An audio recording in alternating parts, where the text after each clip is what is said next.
अस्सलाम वालेकुम नाजरीन, ट्रू रिपोर्ट के साथ मैं हूं मोहम्मद हसन। नाजरीन, आज हम बात करेंगे एक और केस की जो पाकिस्तान में एहतसाब के बदलते मयार की अक्कासी करता है।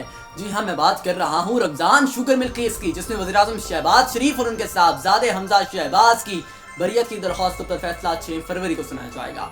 नाजरीन, याद रहे कि वही केस है जिसमें कौमी एहतसाब ब्यूरो नैब ने इल्ज़ाम लगाया था कि उस वक्त के वज़ीर आला पंजाब शहबाज शरीफ ने सरकारी खजाने से 213 मिलियन रुपए खर्च करके 10 किलोमीटर लंबी स्लेज कैरियर तामीर करवाई, जो बुनियादी तौर पर रमजान शुगर मिल के फायदे के लिए थी। और इत्तफाक तो देखें, ये मिल्स उन्हीं के बेटों की मिल्कियत है।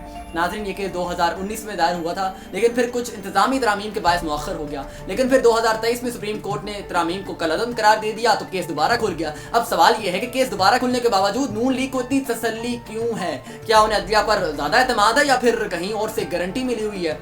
नाज़रीन, याद दिलाता चलूँ कि इसी शहबाज शरीफ को 2023 में आशियाना इकबाल हाउसिंग स्कीम केस में भी बरी कर दिया गया था। नैब ने खुद कहा था कि उनके खिलाफ करप्शन या इख्तियारात के नाजायज़ इस्तेमाल के सबूत नहीं मिले। अब सवाल ये है कि जब शहबाज शरीफ और उनके खानदान पर लगने वाला हर इल्ज़ाम जो है वो बिलाखिर सियासी इंतकाम कहकर हटा दिया जाता है, तो फिर एहतसाब किसके साथ होगा? एहतसाब किस चीज़ का होगा? एक और दिलचस्प नुकता ये भी है कि दौरान समाज शहबाज शरीफ और हमजा शहबाज के वकील ने यह मौक़िफ़ अपनाया कि स्लेज कैरियर सिर्फ रमजान शुगर मिल के लिए नहीं बल्कि पूरे इलाके के लिए तामीर की गई। अगर वाकई ऐसा था तो फिर मंसूबा सरकारी तौर पर क्यों नहीं चला गया? और सबसे अहम सवाल कि क्या यह प्रोजेक्ट अवामी फलाह के लिए था या फिर किसी और प्लान का हिस्सा था, या फिर अचानक एक अवाम दोस्त जज्बा जो था वो बेदार हो गया आप लोगों के अंदर?